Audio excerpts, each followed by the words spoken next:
Sovereign Bangladesh, এই স্বপ্নটা যেন সঠিকভাবে বাস্তবায়ন হয় এবং এই স্বপ্নটা বাস্তবায়নে ধারক এবং বাহক এখন উনার সুপুত্র জনাব তারেক রহমান।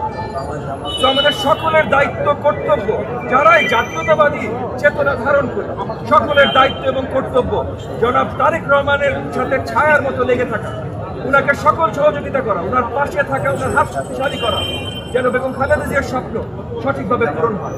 সামনে একটা নির্বাচন, এই নির্বাচনে জনগণের বেগম খালেদা জিয়ার জন্য ভালোবাসা, এটা কোনো প্রভাব ফেলবে না, এটা আমি বিশ্বাস করি না, বিশাল প্রভাব ফেলবে।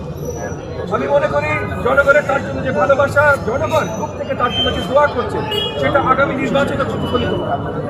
কিন্তু সেটা যেন কোনো ষড়যন্ত্র নষ্ট করে দিতে না পারে, তার জন্য সকল, আমি তো একভাবে বলবো 20 কোটি বাংলাদেশের জনগণকে জনাব তারেক রহমানের পাশে থাকতে হবে, তার সাথে থাকতে হবে, তার হাত শক্তিশালী, এইটা আমি মনে করি।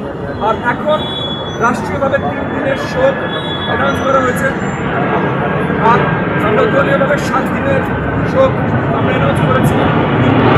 7 দিনের শোক হবে না, তবে আগামীকাল জানা যায় পুরো বাংলাদেশ শেষ সকলে আমরা একসাথে দোয়া করবো। বেগম খালেদা জিয়ার বেগম খালেদা জিয়ার জন্য, ওনার পরিবারের জন্য, সবচেয়ে বেশি ওনার যে সবচেয়ে বড় স্বপ্ন আমাদের স্বাধীন সফরেন সার্বভৌম বাংলাদেশের জন্য, এটাই আমাদের একমাত্র দায়িত্ব। ধন্যবাদ ভাই।